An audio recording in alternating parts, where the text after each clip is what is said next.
Selamat datang semuanya. Pada video pembelajaran kali ini, kita akan belajar bahasa Indonesia. Tepatnya, materi kita kali ini adalah teks eksposisi. Nah, kita akan belajar KD 3.5, mengidentifikasi informasi teks eksposisi, dan KD 4.5, menyimpulkan isi teks eksposisi. Sebelumnya, kita pahami terlebih dahulu pengertian teks eksposisi. Teks eksposisi yaitu salah satu jenis teks dalam bahasa Indonesia yang berisi argumen atau pendapat tentang suatu hal dengan cara memaparkan sudut pandang yang didukung fakta atau bukti yang relevan. Teks eksposisi biasanya memuat penilaian, dorongan, atau ajakan tertentu pada manusia. Contoh teks eksposisi pada media massa atau media cetak yaitu esai, tajuk rencana atau editorial, serta tanggapan kritis. Teks eksposisi dibentuk dari dua unsur, yaitu gagasan dan fakta. Gagasan yaitu ide atau pendapat. Isinya berupa pernyataan yang mungkin berupa komentar, penilaian, saran, dorongan, atau bujukan.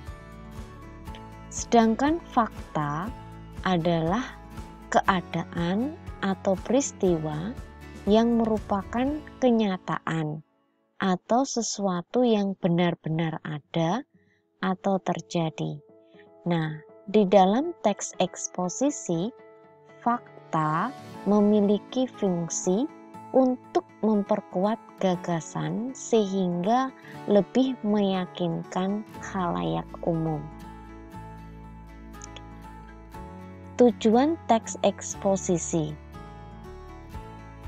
Teks eksposisi memiliki tujuan memaparkan atau menjelaskan dengan sejelas-jelasnya mengenai sejumlah informasi tertentu kepada para pembaca, sehingga dengan membaca teks, maka pembaca akan mendapatkan pengetahuan secara rinci dari suatu hal atau kejadian. Ciri-ciri teks eksposisi. Yang pertama, menjelaskan informasi atau pengetahuan tentang suatu hal. 2. Gaya informasi bersifat mengajak.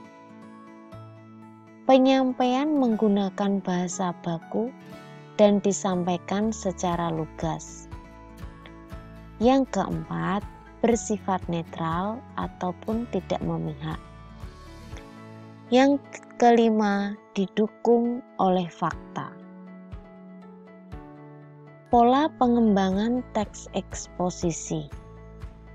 Yang pertama, menggunakan pola umum khusus.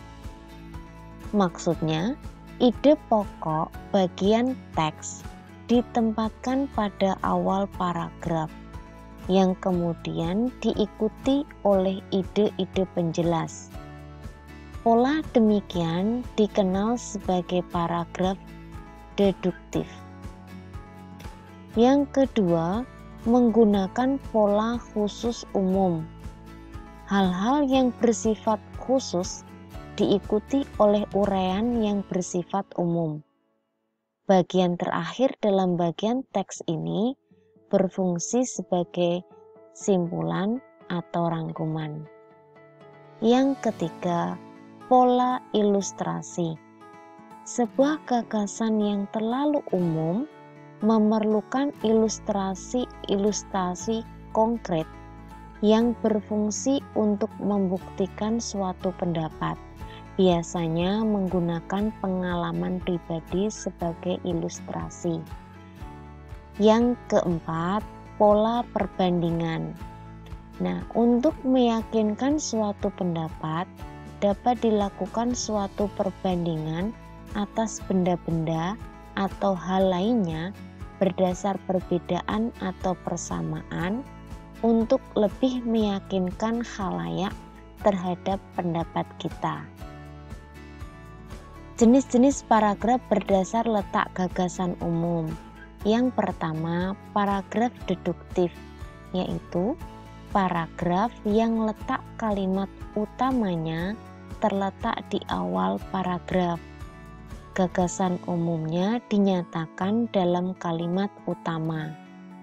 Diawali dengan pernyataan umum, lalu ke penjelasan yang lebih khusus atau detail. Yang kedua, paragraf induktif. Paragraf yang gagasan utamanya terletak di akhir paragraf. Yang ketiga, paragraf campuran. Paragraf yang kalimat utamanya berada di awal dan di akhir paragraf. Ada dua kalimat utama dalam paragraf ini. Menyimpulkan isi teks eksposisi. Hasil menyimpulkan disebut simpulan atau kesimpulan. Simpulan atau kesimpulan dapat diketahui berdasarkan letak gagasan umum. Berikut ini langkah-langkah menyimpulkan teks eksposisi. Yang pertama, bacalah atau dengarlah teks eksposisi dengan seksama. Yang kedua, cari dan catatlah gagasan umum pada kalimat utama di tiap-tiap paragraf. Yang ketiga, susunlah gagasan umum tersebut menjadi satu kalimat. Nah, bagaimana mempelajari teks eksposisi? Bisa jadi menjadi sesuatu yang menarik ya. Sampai jumpa pada video berikutnya.